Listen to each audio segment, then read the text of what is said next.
And with that little space, I was able to actually do quite a lot, and I'm excited to share a little bit about that. But my grandma was always a big inspiration for me. She came from Mexico.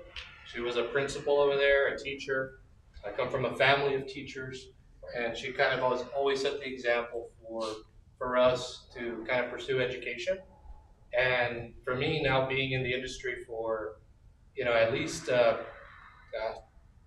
13 plus years now, education has always been something that I've been very passionate about. I take little breaks, sometimes for a couple of years, but I always like to come back and get educated and reskill because that's something that's super, super important in technology. A little bit more on my family, my grandma, my uncles, and my mom. Um, all of them, like I mentioned, just have been great examples for me. I want to take a moment to talk about my uncle Rocky. He's on the right side there. My uncle Rocky, he kind of served as a father figure for me. He was in technology.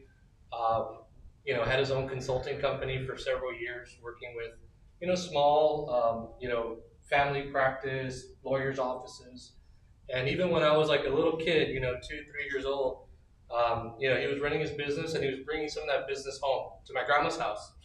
And so he's kind of the guy that got me started learning about, just basic stuff. At the time, this is what computer operating systems kind of looked like with MS-DOS in the early NT days. And so, I was young, obviously, using a keyboard. I didn't even know my alphabet yet, but I was able to figure out how to launch Doom out of the command line there. And yeah, you know what I'm talking about back there. Doom has a lot of other renditions now, but this is kind of where I started.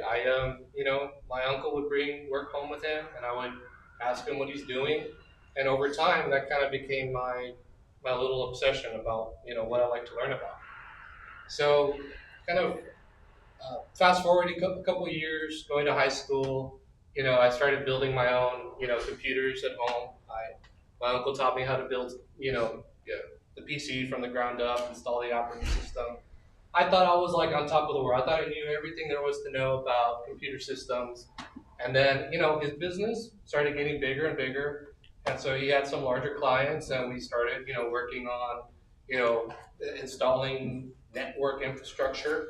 So like routers, switches, firewalls, wireless access points, servers.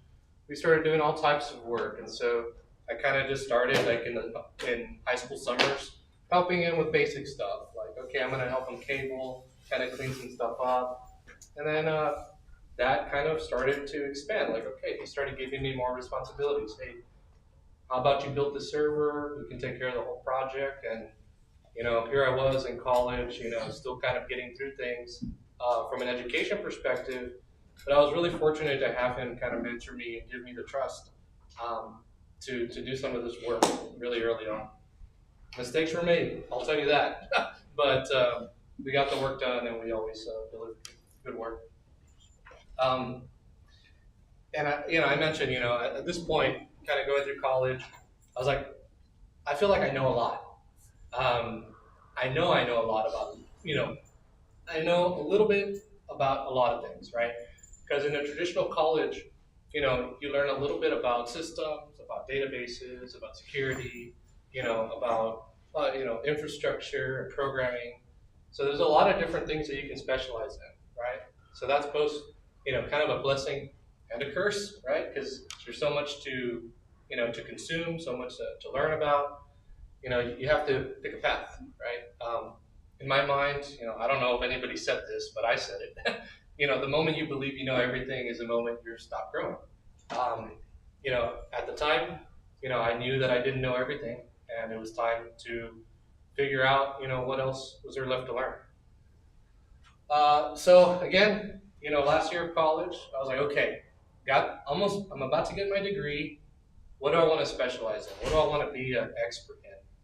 And at the time, I was there in my grandma's, little house in the back room, and I was like, had a coworker of mine that worked for my uncle, and I remember he said, Cisco certifications are no joke. If you can get a Cisco cert, you're golden. You guys know about Cisco already? Yeah, of course, yeah. That's a big part of a lot of curriculum nowadays. And I heard that and I was like, well, I've always kind of thought it was cool working with routers and stuff, but what's so complicated about networks? You just plug in the router, plug in the computer, default gateway, everything out. That's it. And so I started diving into it. Again, I didn't assume I knew everything. I started looking into the certification. It turns out there's just so much to learn about from a network engineering perspective, right? You start talking about, the different protocols that are run, IPv4, IPv6, TCP, UDP, the OSI model, all that stuff. And I said, okay, well, I think I love this stuff. I was waking up on Saturday morning uh, wanting to get to work and learn more about this stuff. So it's like, okay, I'm gonna spend some money. And at the time, it was on a credit card. Um, I bought some stuff. I bought some switches. I bought some routers, and I just started plugging stuff up into my network, kind of starting off little by little, building a home lab. And this is how I started learning. Um, I was investing in myself, various courses on network engineering. I found some of it online, and then I was like, you know what? I'm gonna get on YouTube and see what I can find. And at the time, I know YouTube is huge now. I mean, it's big, but back then YouTube wasn't as big as it is now. Um, Not many people were posting stuff. It was mostly like big creators, but random people out there like me weren't really doing this. Like they weren't sharing their experiences or anything like that. Not to any significant degree. So I thought, I'm just gonna start posting stuff on YouTube. Nobody's gonna see it anyway. I'm just gonna share stuff that I learned and put it out there in the world and see what happens. Um, what ended up happening is, the subscriber base started growing. I hardly post on it at all anymore, so you look at it, it's basically a dead channel. But this ended up being kind of like a second resume for me.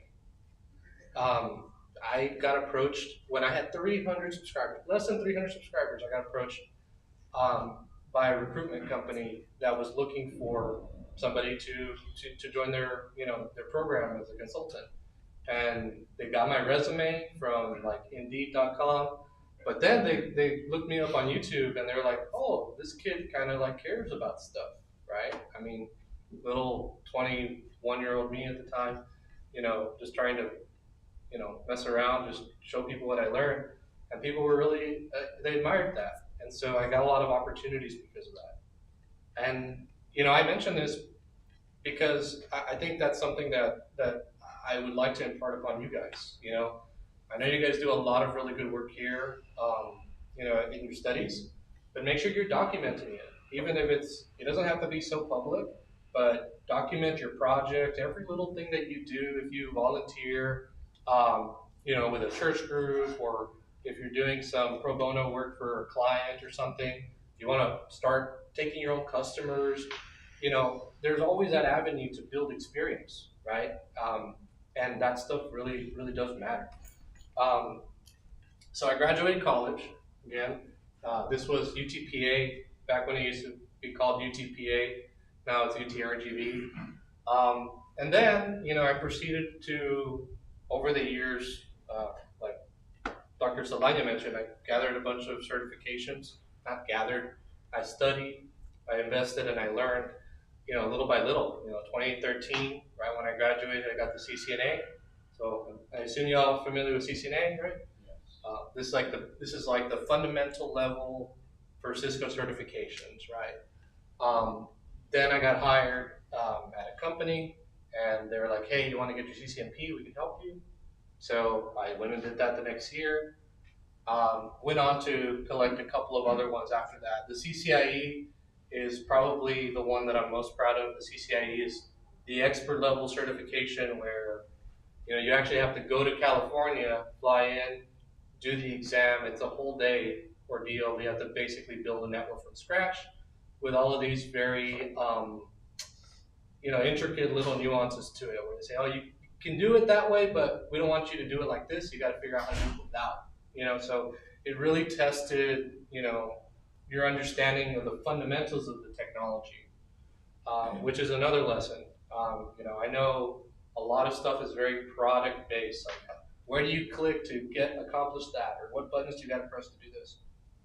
Take a step back and think about the fundamentals of the technology first, right? Because if you understand the fundamentals of how like VLANs work or spanning tree or IPv4 addresses, you're going to get by a lot easier through these certifications. Don't forget the fundamentals. The last couple of years, or I should say last year, and I'm working on another one now, I've been really heavily focused on cybersecurity. Obviously now working at Palo Alto, Cisco does a bunch of stuff, including security, but Palo Alto is 100% cybersecurity. But what I'm doing is I'm pursuing certifications from GIAC. These are very expensive certifications, not something I would do unless maybe your company is paying for it. But these are probably among the best set of training I've ever had on cybersecurity.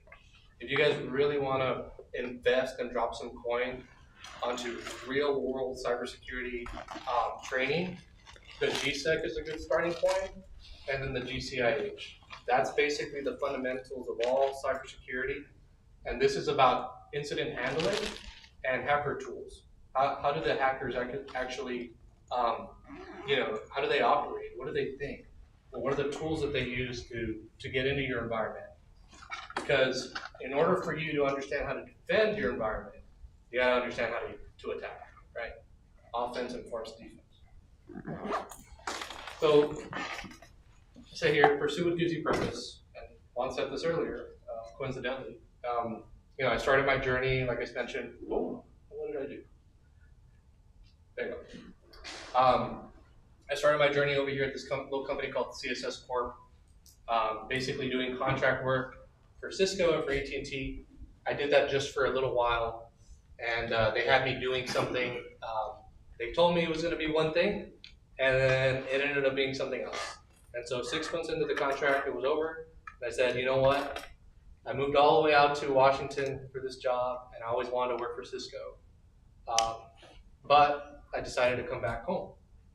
Came back, and I paid a visit in person to the CTO over at Edinburgh ISD, Dr. Moreno. I noticed there was an opening there for a network specialist, and I was here for Christmas break, and I said, man, they're really not going to want to see a guy from Washington, and they're going to see that on the resume, and they're going to think, oh, why would we hire a remote guy from Washington? So what I decided to do is rather than just send the application into the ether, I printed out the actual resume, and like old school, I went and I actually shook the guy's hand and said, hey, sir, I'm so-and-so, I'm from the Valley, I want to come back, and these are the reasons why you should hire me. And I got an interview. They told me that was the first time they ever even considered doing a remote interview. They hadn't done that in the past, but I got them to agree. I ended up at Edinburgh ISD, and I learned a lot of stuff there. School districts have, a good amount of budget. You can learn a lot about a lot of things there. So I did all things from data center to collaboration, cybersecurity, routing switching, of course, which I really loved my job at Edinburgh ISD. It was fun. Felt like a hero. And then, lo and behold, I left technically a Cisco job here because that's the contract company. Cisco came back, and I was working with the folks over here. Basically, the sales reps for Cisco were coming to Edinburgh, and on occasion, the SE or the sales engineer, like the Maddie, would come and talk to Edinburgh and say, hey, these are the technologies that we have. And through that way, I was able to network with people, right? I networked with the dean and the Maddie of Cisco, and slowly but surely, they got to know me as a person. They got to know me as a technologist and my skill sets. And what ended up happening is basically I was about ready to apply for a different job. I'll leave the details out of that. But I called my Maddie equivalent. I got on the phone and said, hey, what do you think about this company? And then the guy, Aaron Rodriguez, A-Rod, yeah, A-Rod, he was on the other side. He was like, well, I'm technically not supposed to do this, but you're already applying for a job. I just got promoted, got a different role. Would you like to try to come over to Cisco? And I nearly lost it. I was like, whoa, okay. I wasn't expecting that. And so what worked out so well is I had just gotten my CCNP and was working through my CCIE at the time. Like, the universe was just, sometimes it's better to be lucky than good, I guess, but I'm a lucky guy in that sense where, you know, this interview got lined up, and a week later, believe it or not, I made the switch. And I went to Cisco, and I did that for many years, about 10 years, until transitioning over to Palo Alto, where I'm at now, and I'm really loving what I'm seeing here. So if you look at my LinkedIn profile, you'll see a lot of words, but you'll see this, security operations. Are you guys familiar with what security operations is? Anybody want to take a stab at, maybe there are wrong answers, but it's okay to be wrong. So somebody try. What is security operations?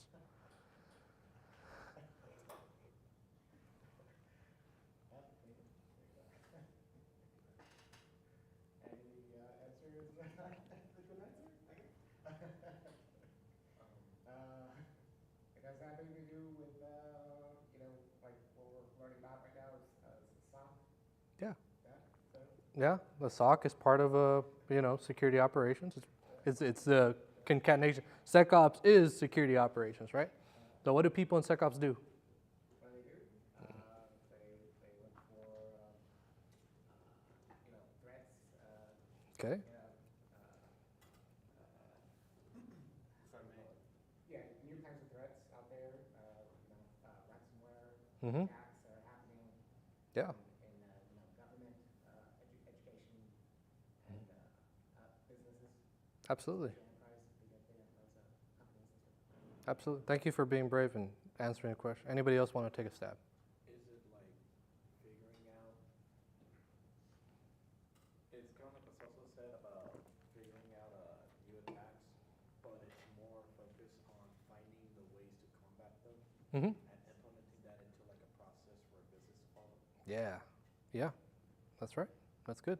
Anybody else? Saw you had a. Yeah, no, it's pretty, I mean, it ranges widely, right? Mm-hmm. So, I think in the military, right, they have a very precise way they look at it that doesn't even start at your network, it actually starts like at the physical level, right? So first you Mm. have physical security operations where your personnel, right, obviously them needing to be trained Mm-hmm. up to a certain level, they don't need to be at the engineer's level. They need to have a certain amount of technical savvy. Mm-hmm. So you could have the best network in the world, it's extremely secure, but Mm-hmm. if your employees or crew, team, whatever you want to call it, click on a phishing link, it's pretty much over Yeah. at that point, right?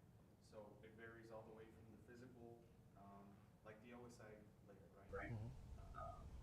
To the network, to the web. And I think those are the 3 points, right? So Yeah, you have your personnel, your internal network, and then the external. yeah, that's a good answer, really good answer. And yeah, you brought up a really good point. Like, what's the point of having Great great cybersecurity cybersecurity? if somebody can just walk into the wall and just plug in, right? Or walk into your network closet and just unplug the uplink to your internet service provider. Physical security is part of this too, right? Physical security wasn't really a big thing Mm. until almost fairly recently. Yeah, it's becoming really, really, really big, and it's actually something that, frankly, I don't talk about it very much, but it is really important, right? Because what you mentioned was interesting. Security operations needs to serve the business or the organization where that security operations resides. If you're doing all this stuff, but it's not relevant to the business or the organization, then what are you doing? You start with, hey, leadership, what are the things that are important to you, right? Do you want to make sure your apps don't go down? Do you want to make sure that you stay connected? Do you want to make sure that kids stay connected to the internet, or that people get their paychecks on time? What are the assets in your environment that you have, right? So what is SecOps? This is what I think SecOps is. You're basically Batman, right? And you are looking over Gotham City. This is your organization. And there's a lot of good people in Gotham City, but there's also Jokers and Riddlers and Two-Face. There's bad guys in there that you gotta identify. You gotta identify the threats, right? I love Batman, by the way. And except in this case, Batman doesn't work alone. It's usually a team of people, you know, and Batman, what he does better than anybody else is he's a great investigator, right? In the most recent movie with Robert Pattinson, which is also one of my favorite actors, he was basically a detective, right? Trying to figure out what's going on, who's the guy that's, you know, causing chaos. And in order to do that, you got to know some stuff, right? So this is just, you know, an overview of how to think about stuff in security, right? This is the NIST cybersecurity framework.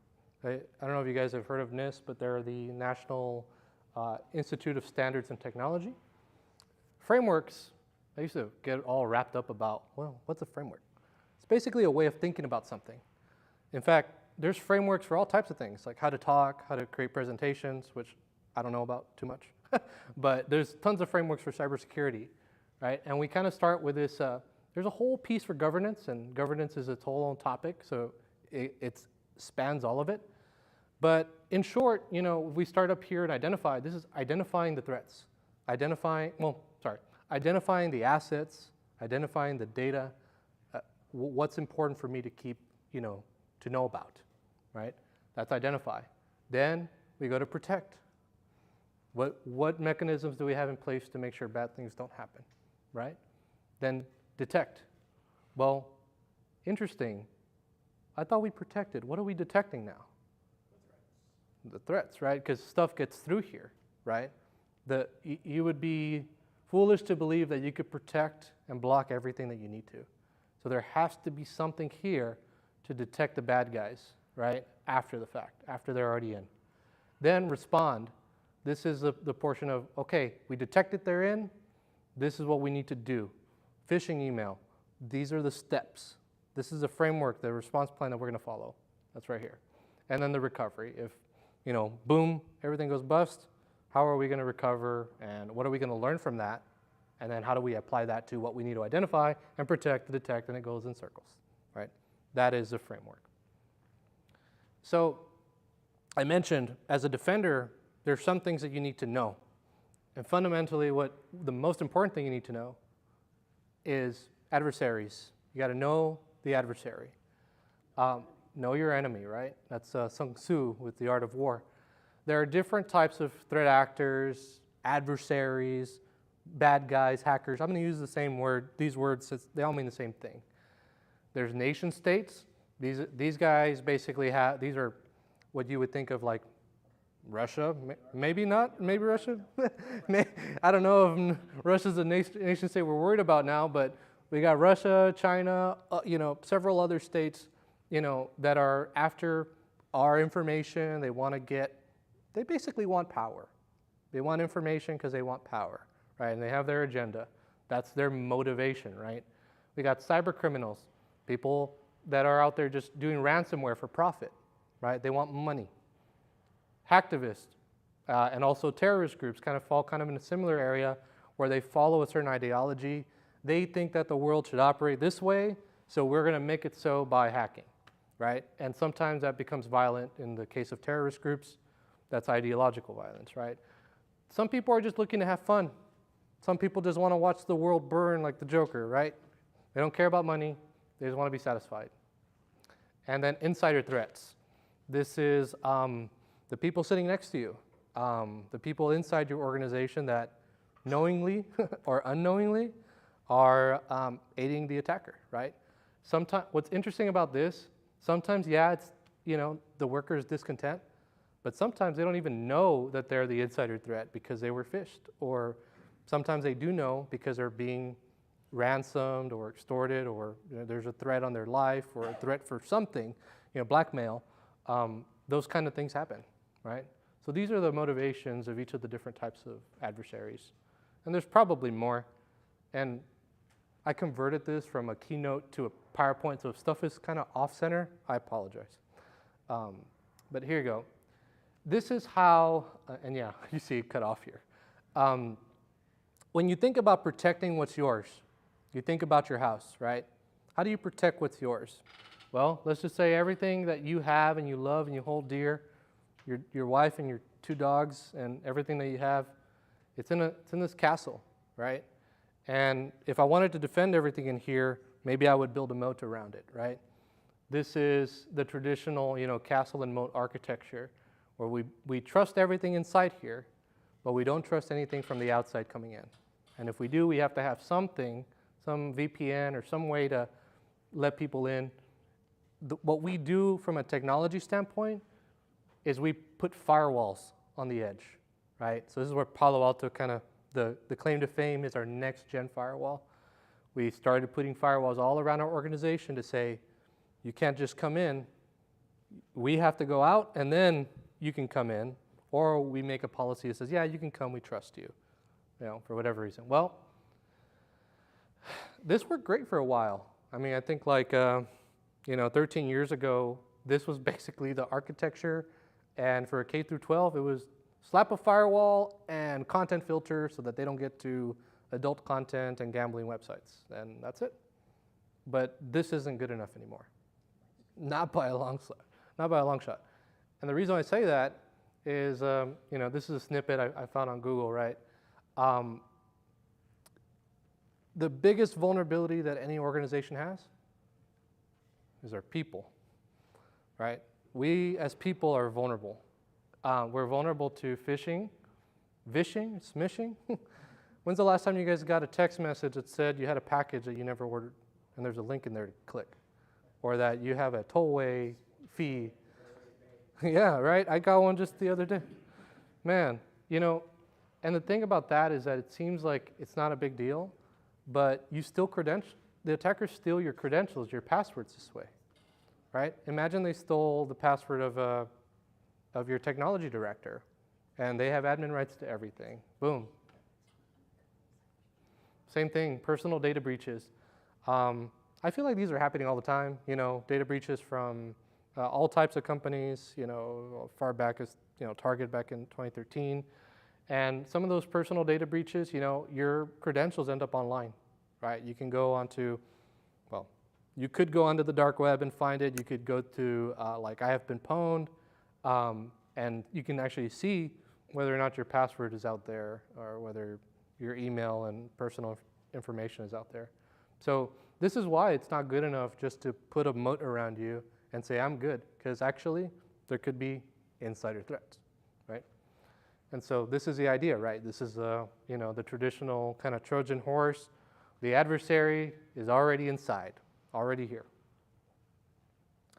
And so the next thing that I think is important to understand is that even the adversaries have a process.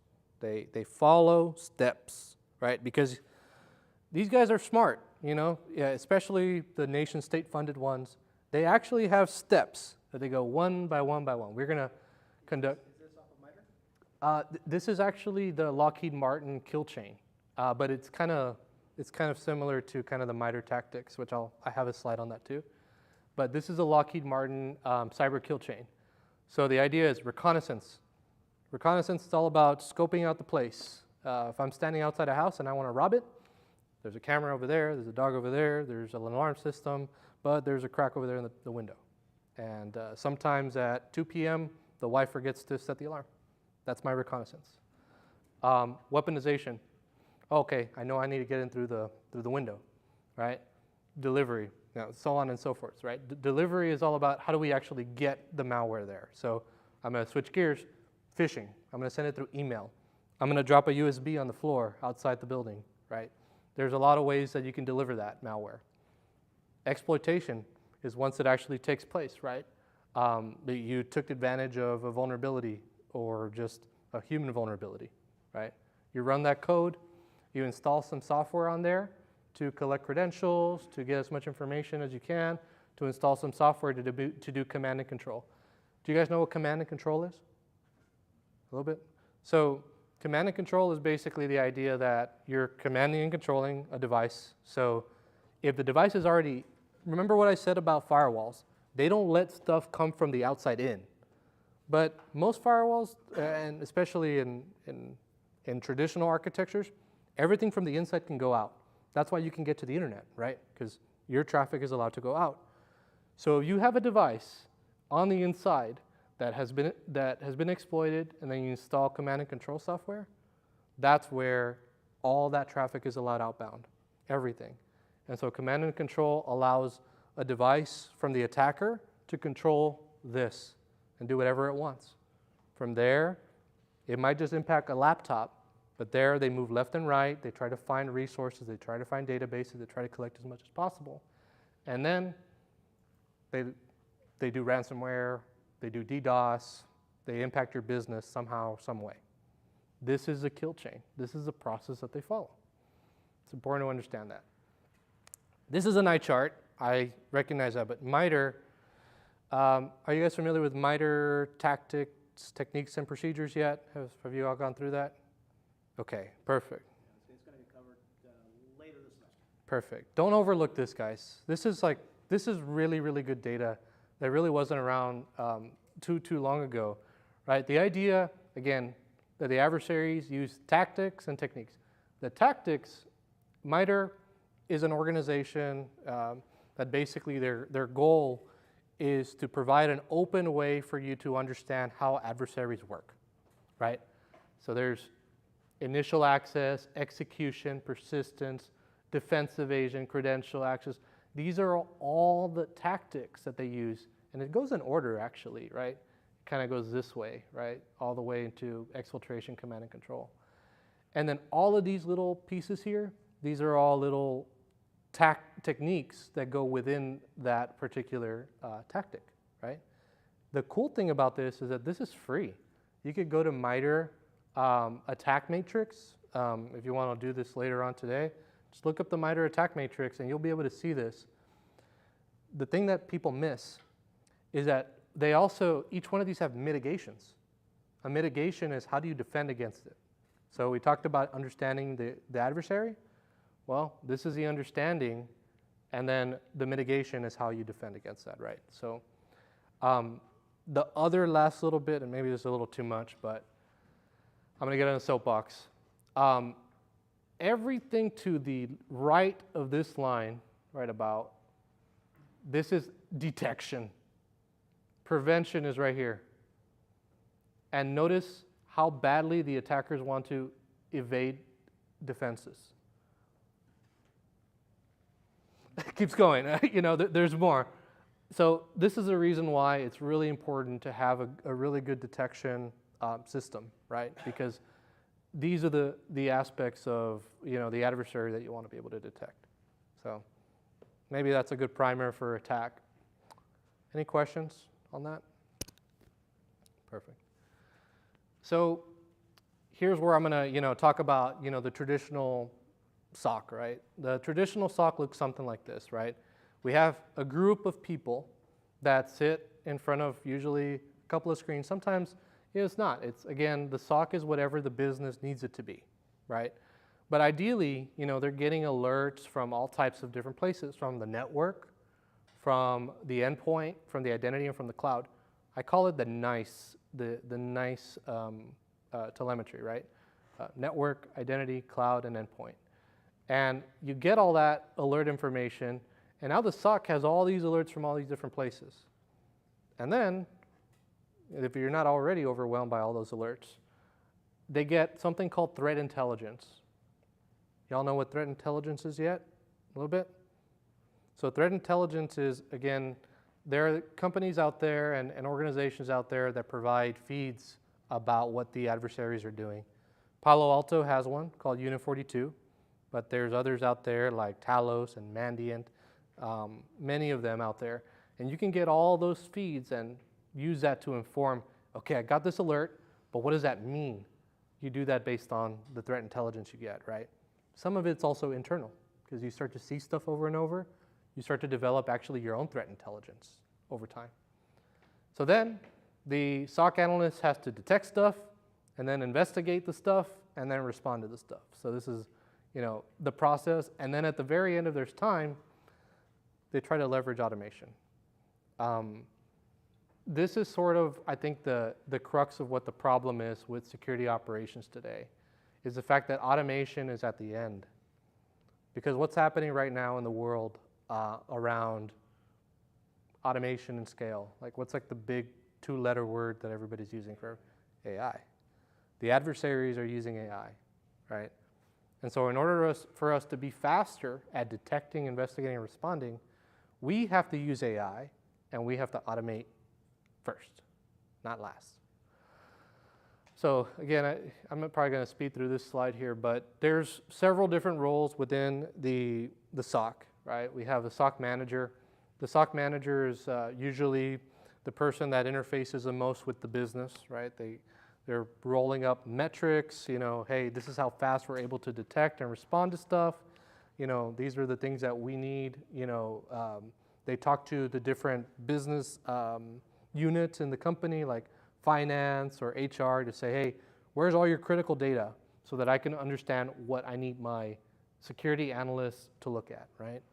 So the security analyst is that person that's looking at the screens and trying to respond to stuff, along with the incident responder. And then we have two other ones here, security engineer and architect. There's two kinds, right? Security architect, maybe they're usually in charge of like installing the firewall, upgrading the firewall, doing the rules and stuff like that. But there's also something called security engineering, which is all about creating rules so that your systems can detect things better, right? And there's several companies like Palo that have stuff out of the box, but if you can have custom detections, that's even better, right? And then threat hunters. This is all about, there's nothing happening, it's peacetime, but I have a theory. This so-and-so type of adversary, let's assume they're in our environment. What would we find if they were here? And then they go out and find it. They're hunters. This is what I think is kind of the fun stuff. I don't know too much about it, but it's cool. An incident walkthrough here. So when an incident takes place, there's a lot of different things that happen, right? There's a user that's involved. I usually use some kind of web browser to download or click on an email. That in turn downloads a file that runs something on the command line, which throws up an alert. And then it runs that, pivots into PowerShell, so a new process creation gets created. And then that PowerShell then maybe is, sends out a C2 connection out to the internet. All of these things, are part of that incident walkthrough. With the right technologies, you're able to stitch this information together with not a whole lot of work. But if you got solutions that are, for one specific thing and another specific thing, this is a very manual process, and it's really hard to put it together, right? And so, what makes it even harder? PowerShell, is that a legit tool? Legit. Do people use PowerShell? Like, it's not a bad tool. It's not a malware. But the adversaries use PowerShell for that very reason. They use stuff in your environment that's normal, right? There's a lot of stuff. There's a lot of examples that I can go into about, different software, things that they use inside of Windows systems that make it look like this is legitimate traffic, legitimate events when they're not. So it becomes very, very difficult, but always know that they actually leave behind indicators. There's always something to look for, and that's that detective work. And so here's another, another framework. This is a pyramid of pain. The pyramid of pain sounds kind of crazy, but it's not. The idea behind this is, if you have the right information and the right AI and machine learning models, you're able to figure out the tactics, techniques, and procedures that the adversary is using. And that makes it hard for them. That's tough. If you are defending and you're using TTPs and tools as a part of your defense strategy, that makes it really, really hard for the adversaries to get in. If you're spending all day blocking hashes, these are just like unique fingerprints of a software, that's easy. You change one little bit on the software and it's suddenly different. IP addresses, you block an IP, that's great. The attacker has another one, like that. You block a domain name, okay, that's a little bit more challenging, but nowadays you can generate domains like this. So what I would encourage you is to focus less so on blocking these things. It's still important, you gotta do that. But if you can get to a place where you're blocking, you know, the artifacts, the tools, and the tactics, that's really where the value is. And so when an attacker comes, tries to penetrate your environment, they bump up against this and they say, you know what, I'll go to the next university and see if they're blocking, you know, maybe just some of these stuff, right? Let's make it easy. Believe it or not, the hackers, the adversaries, they have lives too. You know, they got kids, you know, and you know they're automating stuff to make things easier, but they don't want to spend a lot of time just trying to bypass something just because, you know. So if you can put up these roadblocks, chances are the adversary will try, then move on to the next, and that's part of defense, right? I talked a little bit about this. Adversaries are moving faster, and it's costing us more, right? The average data breach is approaching about $5 million, and actually in the US, it's actually closer to 10 million. But the idea behind this is two different studies kind of overlaid on top of each other. The first study is by the IBM and the Ponemon Institute that talks about, hey, back in 2021, from the initial compromise, from execution to data exfiltration, meaning we stole data from you, that used to take about 44 days for the attacker to accomplish that. Now it's taking them sometimes just an hour, 2 hours, maybe a day or two. That's fast. And that's because they're using AI.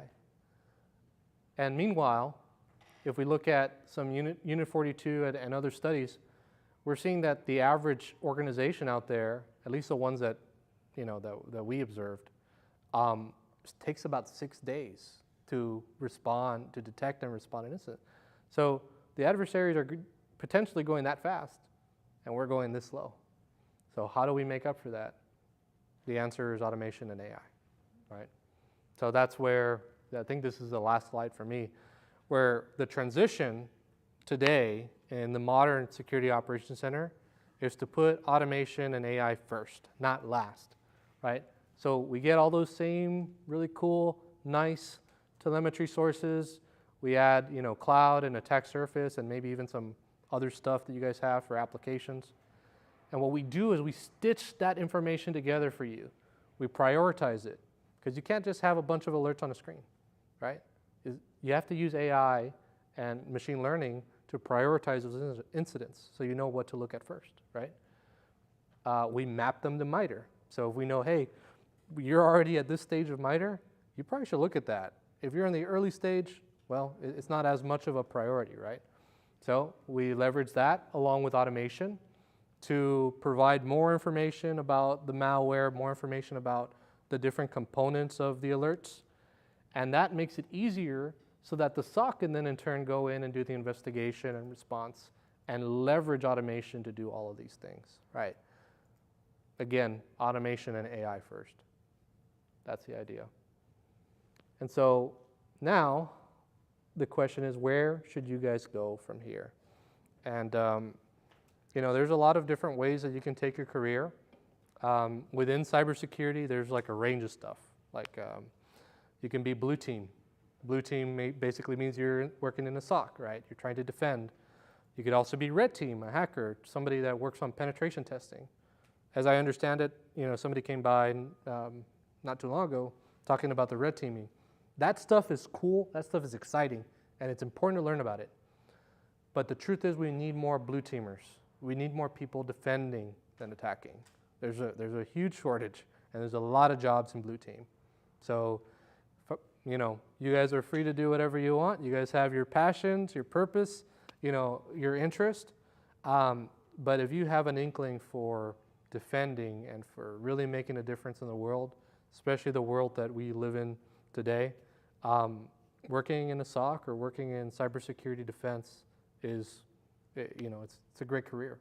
So, but I wish you the very best, whether you go on to be a SOC analyst or a CISO or a network engineer or whatever, a programmer.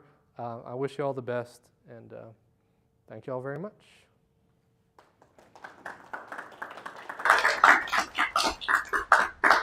I had just a couple of things to Share on my laptop, but since I kind of had some like different websites that you all can go to maybe educate yourself on more blue team stuff. If you want, I can kind of share some of that, but I'd have to use this one. That's fine. Okay, perfect. Just end this session. While George gets that set up, any questions y'all have for us? It doesn't necessarily have to be about SOC, even though SOC is very cool. But Dean and I are happy to answer any questions, our journey in cybersecurity, how we got to where we are, stuff like that.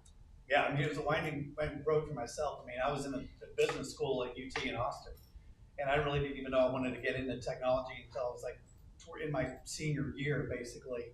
And I was like, oh, wait, I don't want to go to the financial part. I want to go into tech and get into the business side of it. So last year, I mean, it really just became, okay, I'm speed networking.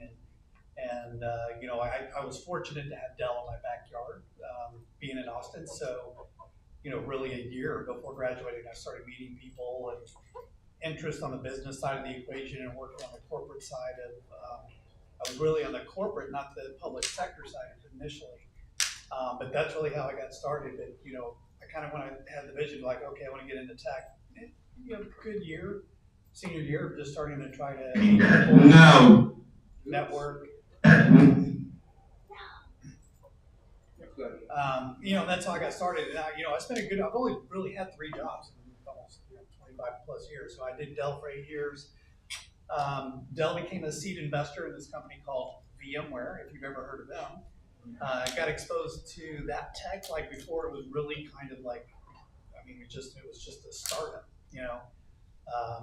And they were moving and opening up a little site in Austin. I was like, you know what, I want to work there. So again, I started just meeting people, networking, you know, with the position I had at Dell, you just naturally, when you're out and about, you're meeting people and networked, and literally didn't apply for a job. Someone went and grabbed my resume, handed it to the person I was going to work for. Got an interview, actually. It was about 6 interviews. Those are gauntlets, so they're so much fun. And then similar, I did 12 years there, and then, you know, network, and, you know, I was like, wanted to kind of transition into cybersecurity, and Palo Alto Networks was not one of the targets I had in my mind. It was the only target I had in my mind. It is the premier cybersecurity company in the world, and it's just, you know, got so many areas. But again, just kind of funny ways. You know, we talk about, you said like you said getting out and meeting people and this and that. It just triggered that exact thing. I've never really cold applied for a job in my life. Now, granted, I've only had 3 and they've been long term, but it has been somebody literally walking my resume to the person that I was going to work for. Right, which, you know, and that happens. I mean, it's very common. There's nothing wrong with that actually, because they get to know you. They kind of know what your passions are, what you want to do, and that's going to work. You know, whether it's on the business side, which is where I chose to go, or like, you know, Maddie's experience, which she can talk a little bit about. Again, going through the university system, but wanting to go from a technical side. Yeah. So for me, So for, yeah. oh no. Try not to turn it up. Or you just hold it. Yeah, we got the internet watching. Okay. So for me, I graduated college almost 3 years ago now. I graduated in spring of 2022. I went to UT Austin, got my degree in electrical and computer engineering and a minor in business. For me, it wasn't as much about where I wanted to work. It was what I wanted to do where I worked. So Palo Alto was my goal. I came into college, so I have a computer science background from high school. Going to college, and I'm like, there's no way I'm doing software. I'm going to do hardware. I take 1 hardware class. I said, never mind. I'm going to go do software. I like it. I'm good at it. And so I had a friend intern at Palo Alto and said, you would love this company. Looked more into them, and I was like, okay, cool. I really like this. I think I want to do software development for them. If you can't tell, I'm extremely extroverted, and so I really wanted to be in a role that I can go talk to people and meet people and network and have a chance to use my business side of my brain, my engineering side of my brain, combine it all together. So I talked to a recruiter from Palo Alto, and they were like, yeah, so you'd be really good at this like sales engineering thing. And I was like, okay, well, I've never heard of this job. And then I found out that they had an academy for it, and that is something I loved that I did out of college, was going into an academy program. A company that invests in you is a company that you should want to invest in. So for me, I was in an academy program for a year. I trained, learned all about what being an SE was, how to talk to customers, how to demo, as well as like learning some of the business side of it as well, learning about Palo Alto and cybersecurity in general. And then about a year and a half ago, almost 2 years, I got partnered with Dean. So I've only worked in public sector. This is my first job, so I don't have a resume to talk about yet. But yeah, so that's my little stint of how I got into what I do. But I will say, yes, I have like what sounds like a quote unquote traditional path of going and getting an engineering degree and going into an engineering role. The program I was in, there was a lot of different people in there. So there was a person who decided that they wanted to go from being getting a degree in English to cybersecurity sales. So it goes from the wide range. There's people who decided against going to med school anymore. They transitioned and wanted to get into tech. So I would say I love working in tech. I think it's a great job opportunity. I love working in cybersecurity specifically. I think it's really cool being in public sector and seeing, you know, Dean and I cover Central and South Texas, so I cover like my city I live in, and I'm like, I don't want my city to get hacked. And so getting to see that impact directly has been really cool.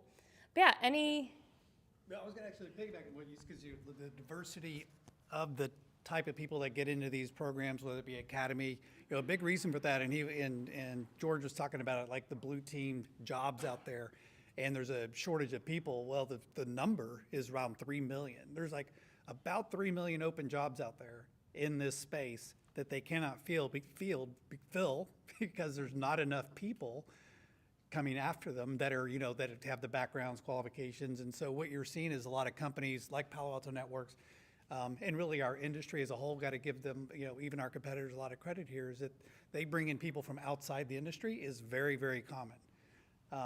So, you know, you getting, you know, you're taking a security class and you're getting your feet wet in it now, that gives you a little bit of a leg up, obviously going out of college to get into these programs. But yeah, the number's like 3 million jobs that just cannot be filled because there's just not enough people. It's pretty incredible. So you're in a good spot if you really have a passion and desire to pursue this. From a cybersecurity perspective, there's going to be opportunity. Yeah, and Palo doesn't just have SE Academy or SE, because we also have internships as well. And our competitors will have these as well, is we have different programs. So we have a BDR Academy, which is like going through the path to become an account manager like Dean. We have product management. We actually have a Unit 42 Academy. So the in incident response and threat hunting, we have an academy that you learn about all those things and how to train in that program and how to be the best at your job that you can be. So those are just a couple of the ones that we have. So the SE Academy is in person. There's a certain requirement of days in the office. It's through our Plano office in Dallas. Each academy is different, so it just depends. But something Dean just mentioned that I think is really cool to bring up. We have our Palo has training modules online. If you could pull up that link as well. Yeah. So it's a free online training of learning Palo products, learning how to apply things that you've learned in the industry or things that you have learned through class, and applying it to not just Palo Alto products, but how to apply it to a firewall in general, how to apply it to a SOC. And so the website is beacon.paloaltonetworks.com. So yeah, we have cybersecurity foundational courses as well as Palo-specific products. Yeah, digital, those are what you want to go to. Ms. Betty, those are free courses for them too? Yeah, yes. Go to the digital learning tab, the one that was in the middle is, yes. So that's the free stuff that's like basically published that has everything that you could ever want and more. I mean, Yeah, these the SEs, we have gone through a lot of these trainings. I can say they are very, very extensive. And there's even a unit at the bottom on Unit 42 to learn about Unit 42 services that are offered. And these are very extensive courses, like some of them are 20 hours, I think.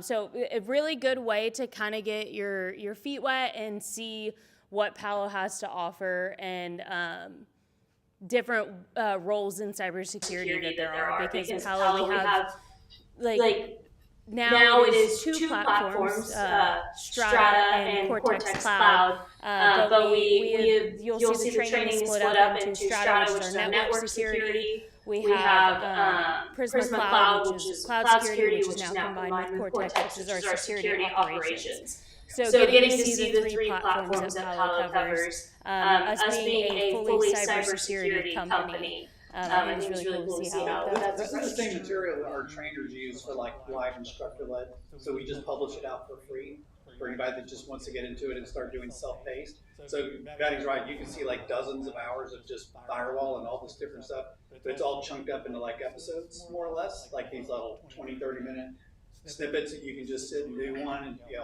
on your laptop and then do another. They're chunked up into small episodes so you can get through them.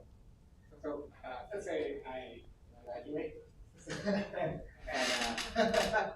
and I start doing all these programs that you guys have offer free. This is going to increase my chance of possibly working with you guys.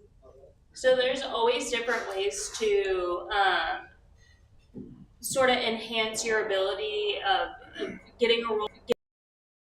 Being able to speak on Palo products is definitely something that will help you in the interview.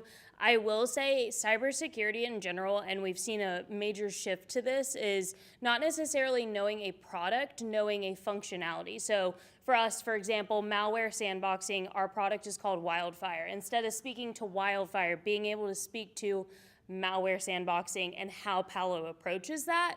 So I think that this is a good way to learn those as well and being able to speak to it. And it shows that you have commitment to Palo, learning about Palo, as well as their certifications.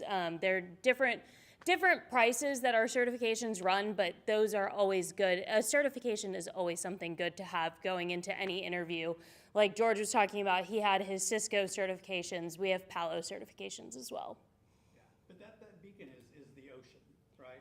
So then you can look into different categories, like firewall or security operations, threat hunting, whatever it is. So you can start looking at different areas that might be interesting to you, because that is an ocean. It's got everything, like hundreds of hours of material that you can, yeah.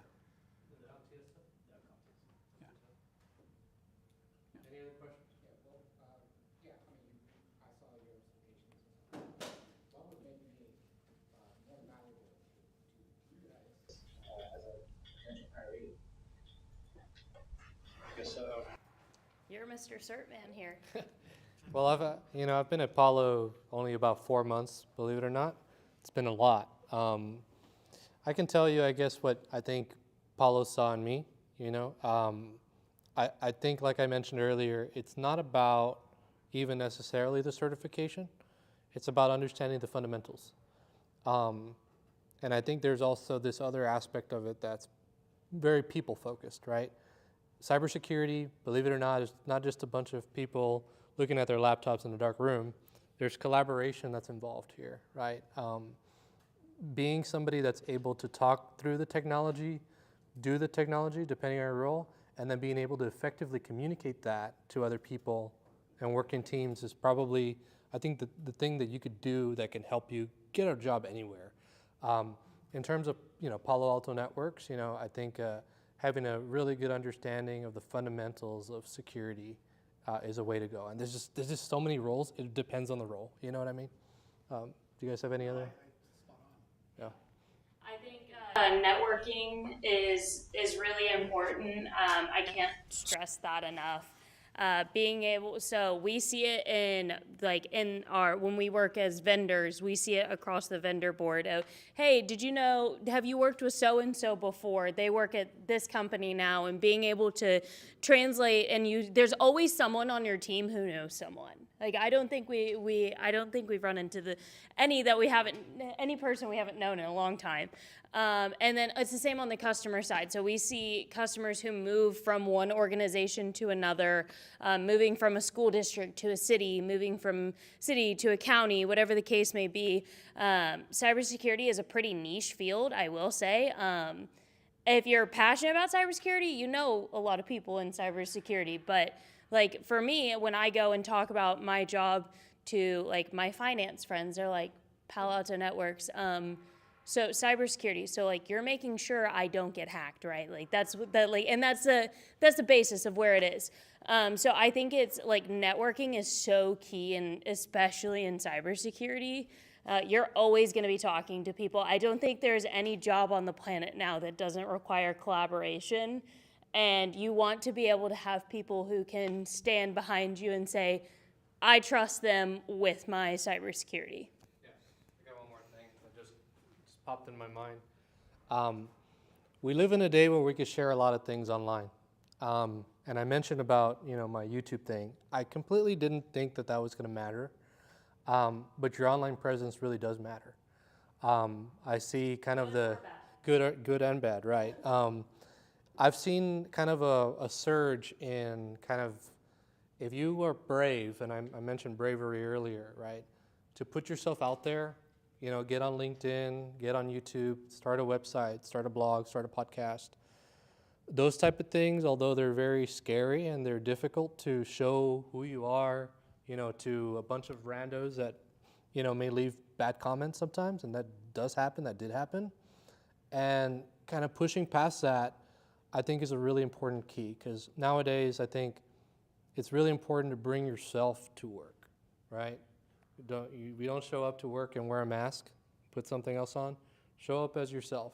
And when you show up to yourself to the world through TikTok or LinkedIn or some videos that you post out there just for the ether, for the world to see, that type of stuff matters. And it gets jobs. It gets you networked.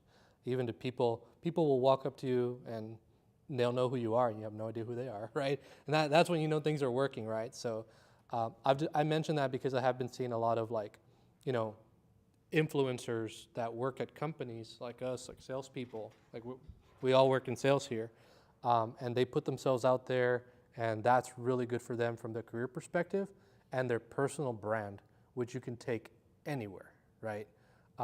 That's incredibly powerful, right? Well, you have like a huge social presence like you. Right. Yeah. Like when you're trying to obtain security clearances and stuff like that. Yeah. Isn't that problematic?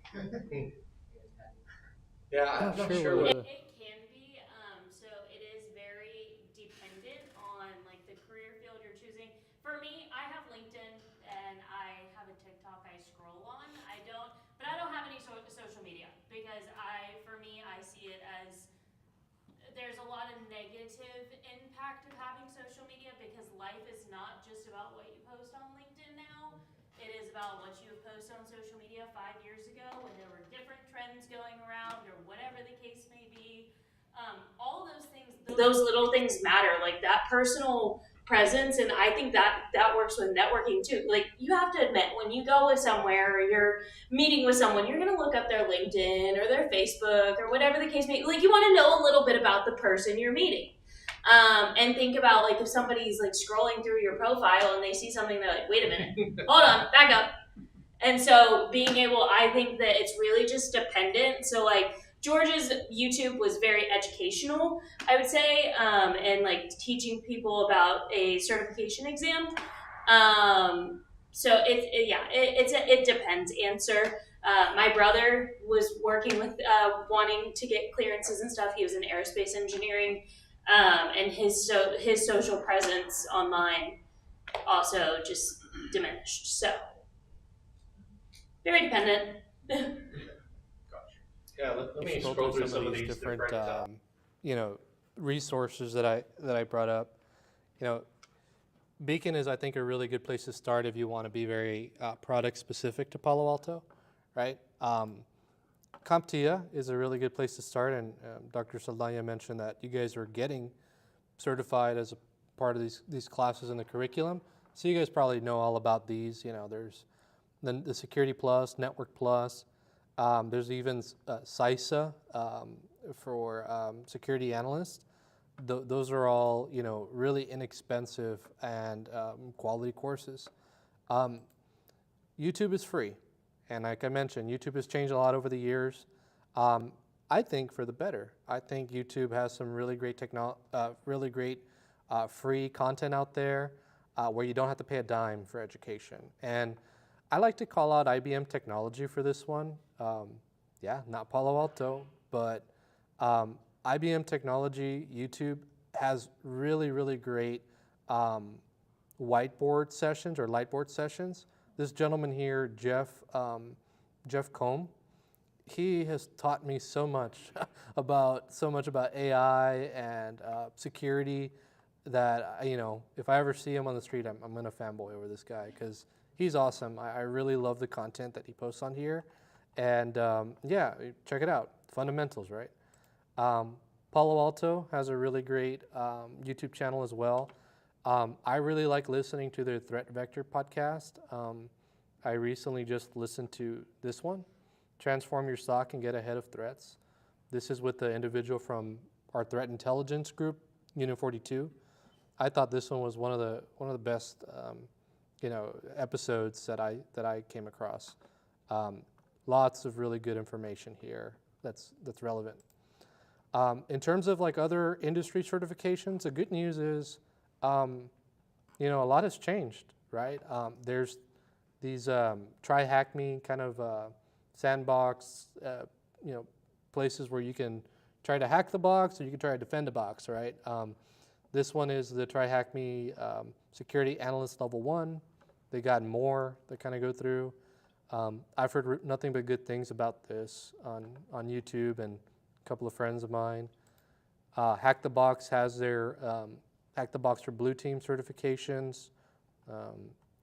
There's a lot of stuff that you can get out there for, you know, for free, but also know that you should be investing some money into your career, right? Don't be afraid to, you know, to bite off a little bit and you know, this is an investment in you. And so if you got to pay a little bit, you know, it is what it is.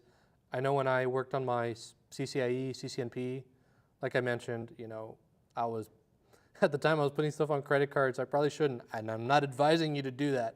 But I am advising you to responsibly spend some money on, you know, on your training. SANS, I talked about the SANS certifications that I have, those GIAC ones. These are, like I mentioned, SANS is a phenomenal training provider. They even have like a master's program, graduate certificate program that lumps, or not lumps, but also includes certifications as a part of that. And, you know, I have been completely enamored and impressed by so many of these courses that I've taken. I've taken this one, Hacker Tools, Techniques, and Incident Handling. The problem with SANS is that it's very, very, very, very, very expensive. So if you work government or you work for a company later on, consider asking them if they'll send you to one of these boot camps or let you do an on-demand one. You mentioned earlier a SANS newsletter that actually mentioned the incident admission. Oh, yeah. Is that something that they could register for here? Yeah. Or is that something that they have to be? Yeah, I believe there's if you go to the SANS website, you know, I'll send it to you later today, Juan. There's a way for you to be able to register, I'm pretty sure. It might be under community resources. I don't know exactly where to find it, but I know it's, I'm pretty sure it's for free for everybody. I will say, like, the best way to learn cybersecurity, one, cybersecurity is continuous learning.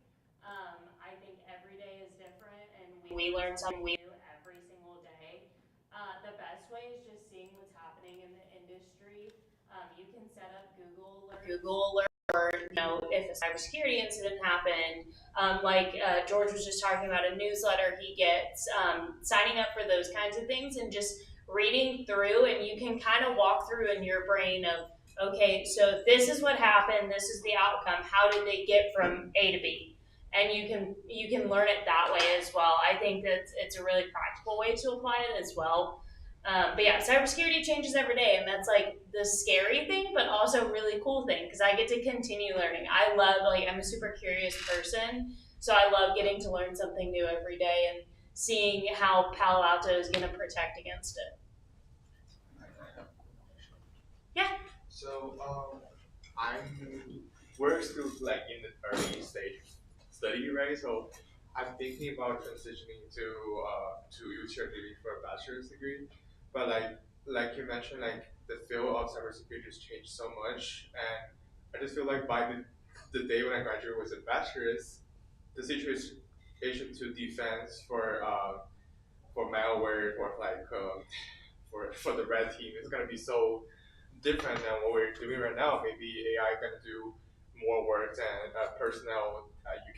You can pick up learning from academic parts. So I would just want to ask, is it better to just have the associates and have the certifications and have more work experience than go to universities and for a 4 years program and then studying the same route? Yeah, so I feel like every person's journey is different. I would say for me, it was I wanted to have my bachelor's degree going into my job. The super cool thing about the industry, though, is a lot of the time college is teaching you how to critical think. It's not necessarily teaching you exactly what you're doing in your job. You learn a lot of that on the job. Like me, I got to learn through my academy program, and I continuously learn every day. So I think every person's journey is different. It really is just dependent on the company as well, of what a company requires. Some companies have hard requirements of a 4-year degree. Some companies do not, and it also depends on role. Like I said, it really is it depends thing. But yeah, like college is teaching you to critical think, and it's teaching you foundation, because we look at just things like driving our car. Yes, like things have been enhanced in our car to make it easier, but our car, like the fundamental of a car rolling on wheels has not changed, right? So I think it's building that foundation for you to also build upon it as you go further. I don't know if y'all have anything to add. I have some thoughts. Yeah, I definitely have some thoughts on this one, and it's always going to be an it depends answer. But I think just the fact that you're thinking about like, okay, if I'm going to go through a 4-year program, how are things going to change, and is it going to be as applicable when I graduate? I got a bachelor's degree, like I mentioned, and I felt like the value that I got out of that was more of like Maddie mentioned, kind of the fundamentals of how to think. And my degree was in information systems. It's technically a business degree, and so part of that really helped with transitioning into like an engineering role, into a sales engineering role, into the role I'm in now as a sales manager. But what's going to remain constant is this: despite whether or not you choose to do a 2-year degree or a 4-year degree, what needs to remain constant is the fact that you are keeping yourself accountable and up to date on whatever it is that drives you, right? I know that there's certain type of careers and jobs, like government in particular, where you have to have a bachelor's degree, or, I used to work at the school district, but they wouldn't have hired me if I didn't have a degree. So I can't knock it, but if I'm thinking very critically about it, most of what I've learned has been outside of the classroom of a university. And, that degree, it was almost more than 10 years ago. I can remember about this much of what I learned in that. But, we all forget stuff over time. So it's sort of a good idea to always be reiterating upon what you've learned and then pick up the new thing. And that's, in turn, what's going to help you at the interview, right? The job that you want, you got to be specialized in that. And so I wish you the best, and everybody here the best. These decisions are not easy, but we make them. And then we got to move on into whatever that next thing is. But The important thing is just, keeping abreast of the technology and focusing in on your craft. So, well, three questions, right? And Maybe an observation. So the first question is actually to the audience, right? How many of you guys are first generation or the first to go to college in your family? Yeah, myself too. So what I've noticed, right, an observation with all of your experiences is that, and first, a study, I don't have the article on me. I was actually trying to find it, but in tech, I think it was in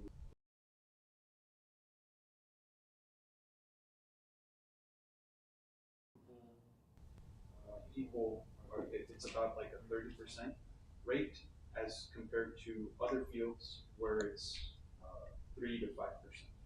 So one thing I think that should be like a main takeaway is that networking is a huge part, right? So, God bless my mom and my dad. They're not alumni. They didn't go to school. Dad, I don't think, maybe halfway through high school. And so I guess it's a little bit more difficult as to putting what's called putting yourself out there, right? So I went to high school, I competed in robotics, and even from the high school age, I noticed we would go to San Antonio for FRC robotics or TSA, and I was like, wow, these schools have money, right? So the dads of the other students would show up, and they were NASA engineers, using really advanced stuff, and we were using chain link from one of our students' bikes, right, to get the FRC robot to move up and down.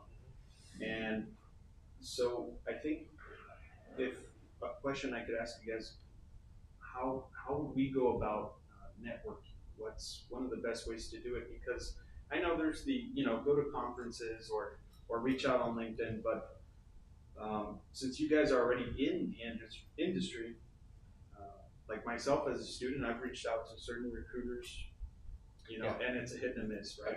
They might respond, and others don't, right? So what do you do to make your profile look more approachable?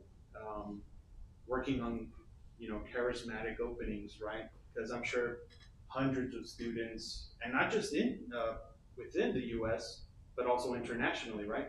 And I mean, some of the H-1B, and some of my friends, they're very competitive, right? They have master's degrees. Some of them are even studying for their doctorates, and they're at it. And so are we, right? So we're all somewhat competing to a certain level, but there are, like you said, like 13 million jobs. So as far as networking, what would you guys recommend? So networking starts here in the classroom, actually. So getting to know your peers, because you never know where someone is going to end up. Like if I wouldn't have networked with my coworker, I would have had no idea what Palo Alto was, and I probably wouldn't be standing up here. So networking definitely starts in the classroom, and just talking to your peers, talking to your professors, and seeing opportunities that they have seen, as well as just you're gonna get probably 1,000 no's before you get a yes. But if you let those no's define when you're gonna get your yes, it makes it a lot harder. You have to just it's really hard to do, but you just have to throw the no out the window, or throw the no response out the window, and just keep going and keep trying. I don't think I can talk to anyone now who has said going into the workforce and they applied to one job and got that one job. They probably applied to, I know we all see the videos online, they applied to 200 jobs and they got one interview. So Yeah, I mean, you're the closest from the classroom to being out in the workforce. I've, 30 years ago, I'm not sure if I remember all the little network things. I will tell you this, the internet didn't exist. That's how old I am, okay? So, and email was barely even starting to bubble up, right? So the networking was more like I was talking to internal counselors, getting introductions into companies, or where then I would try to find people that worked there, which it was not easy to do back then, and kind of learn about the day in the life. So Some of that is like, with my hunting and pecking back in the day is not necessarily applicable the way that you do it now, except that you have to, I think you just said it, like you nailed it. Like it starts in the classroom, because you're right. You don't know where, what that person's going to end up. And they could very well be the person that introduces you to someone either that they work with or that they know in another company or whatever. So it does actually start here. You've had the closest, you've been out of school for how long? Like 12 years. Yeah, LinkedIn was not around, maybe just barely starting. Yeah. Yeah. I also think it implies like the jobs you work. Just because the job you're working doesn't have a cybersecurity title or an IT title, it could just be like when I was in college, I worked at a retail store all through college. And that networking, I am close to those people now, and you never know where someone is going to end up. I think that is the biggest thing. We all get these assumptions and these biases in our head of where we're going to end up, where our friends are going to end up. I have a friend who I thought he was going to be a CEO or a head programmer at a company. He's still in school because he wants to just keep getting degrees. Never would have expected that type thing. So it's one of those things that you never know what someone's path is going to have, and always having those connections, and always make sure your presence is. This goes back to social media presence, your in-person presence as well. Because you never know, that person that you kind of brushed off could be your boss one day. So. Yeah, a lot of really good stuff. I agree with all of it actually. I think from my perspective, you mentioned, whether or not we're first generation graduate. I was very fortunate. My grandma got a degree in Mexico. Didn't mean anything when she came here though. But all my uncles, my mom, they all have degrees, so I was very blessed in that sense. But at the same token, I didn't really have connections anywhere, right? Here in the Valley, I always wanted to move to Austin. I just moved there 4 months ago, and so the connections were kind of slim, right? I mentioned to you that, when I was working at Edinburgh, just building connections with the vendors that come into work. One of the things that I think is important, and this is sort of like the entrepreneurial side of me, which I haven't quite, obviously I don't own a business or anything like that, but if I was ever in a position where I needed to, put myself out there, and if I was in college again, I may think about starting a side hustle, a side business, and that's a really great opportunity for you to build your own skills of, getting out there, meeting people, seeing people. Building a business is its own skill, and that opens up the doors to connections, right? So being, that's one option, right? You can also open yourself up to the community, right? If somebody needs help doing something, you got to remember that you know more than somebody else does. So I come from a family of teachers. I think I mentioned that. So if there's opportunities with local communities to teach something that you've learned, or post it on the internet, those are ways to put yourself out there, and you'll be surprised at how much that elevates your status, if you will. And you're still gonna get no's. I still get no's all the time, and that's okay. You're not gonna be everybody's cup of tea, but show up as yourself and put your best foot forward, and don't give up.